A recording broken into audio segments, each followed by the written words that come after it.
அன்பு நண்பர்களே, இன்னைக்கு அன்னை சமையல்ல பார்க்க போகிறது தீபாவளி ஸ்வீட் ரெசிபிங்க. பால்கோவா நமக்கு எல்லாருக்குமே ரொம்ப பிடிச்சமான ஒரு ரெசிபி. 2 பொருள் இருந்தால் போதுங்க, நீங்கள் உடனே செஞ்சிடலாம். தீபாவளிக்கு கண்டிப்பாக பால்கோவா ட்ரை பண்ணி பாருங்கள், ரொம்பவே நல்லா இருக்கும். வெளியில இருந்தால் 2 நாள் வரைக்கும் இருக்குங்க. ஃப்ரிட்ஜில் வச்சுருந்தீங்கன்னா 4லேருந்து 5 நாள் வரைக்கும் கூட இருக்கும். வாங்க பால்கோவா எப்படி செய்கிறதுன்னு பார்க்கலாம். இப்போ 1 லிட்டர் பால் சேர்த்துக்கலாங்க.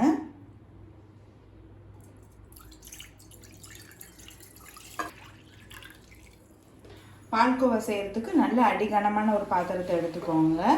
அதே மாதிரி நல்ல அகலமான ஒரு பாத்திரம் எடுத்துக்கோங்க. இரும்பு கடாயாக இருந்தால் ரொம்ப நல்லாயிருக்கும், சீக்கிரம் வேலை முடிஞ்சிடும். நீங்கள் விருப்பப்பட்டீங்கன்னா நான்ஸ்டிக் கூட யூஸ் பண்ணிக்கலாங்க.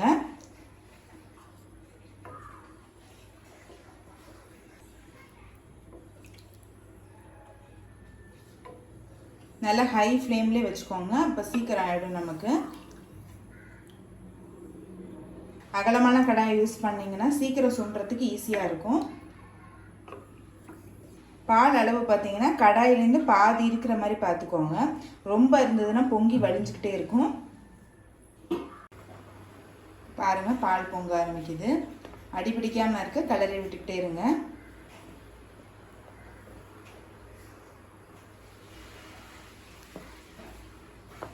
நான் ஹை ஃப்ளேமில் தாங்க வச்சு பண்ணுறேன்.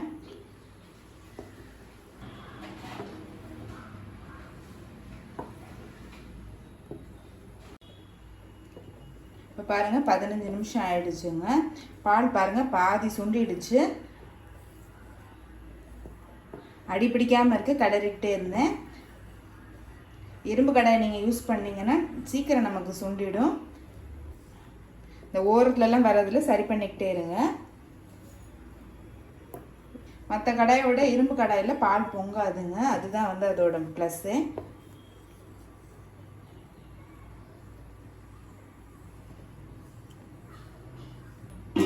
இன்னும் கொஞ்சம் பால் சுண்டட்டுங்க. இப்போ பாருங்கள் 10 நிமிஷம் ஆயிடுச்சுங்க. நான் ஹை ஃப்ளேம்லேயே தாங்க வச்சு பண்ணுறேன். நீங்கள் நான்ஸ்டிக் யூஸ் பண்ணுறதா இருந்தால் மீடியம் ஃப்ளேம் வச்சுக்கோங்க. கலரும் பாருங்கள் நல்லாவே மாறி இருக்கு. இந்த சைடில் இருக்கிறது கிண்டி விட்டுட்டே வாங்க.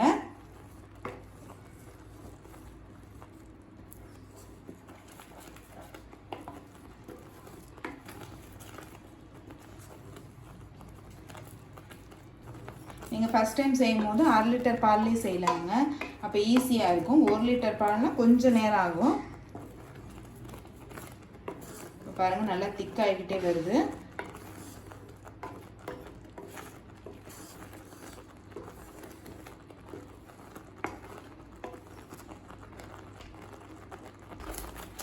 இப்போ பாருங்கள் திக்காகிட்டே வருது.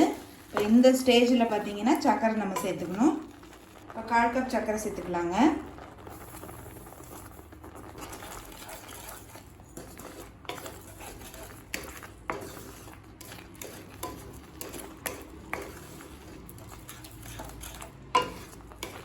சர்க்கரை நல்லா கரையிற வரைக்கும் வெயிட் பண்ணலாம்.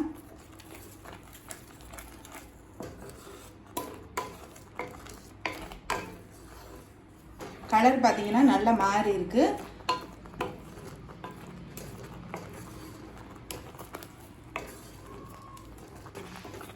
இப்போ ஸ்டவ் மீடியம் ஃப்ளேமுக்கு மாற்றிடுங்க.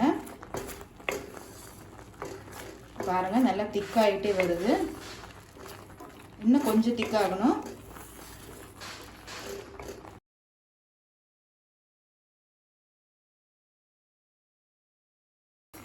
இப்போ பாருங்கள் நல்லாவே திக்காகிடுச்சு. இதுக்கு மேலே இருந்ததுன்னா ரொம்ப திக்காகிடும். அதனால் இந்த ஸ்டேஜில் நம்ம எடுத்துடலாம். இப்போ லாஸ்ட்டாக இறக்க போகும்போது கொஞ்சமாக நெய் சேர்த்துக்கலாங்க, ரொம்ப சேர்க்க வேணாம். 1 டீஸ்பூன் அளவு சேர்க்குறேன். நெய் சேர்க்கலைன்னா பால்கோவா ட்ரை ஆகிடுங்க, அதனால் கொஞ்சமாக சேர்த்திங்கன்னா போதும். இப்போ பால்கோவா ரெடி ஆகிடுச்சுங்க, சர்வ் பண்ணிடலாம். இப்போ சுவையான பால்கோவா ரெடி ஆகிடுச்சுங்க. இப்போ 1 லிட்டர் பாலுக்கு பாருங்கள் நமக்கு இவ்வளோ பால்கோவா வந்திருக்கு.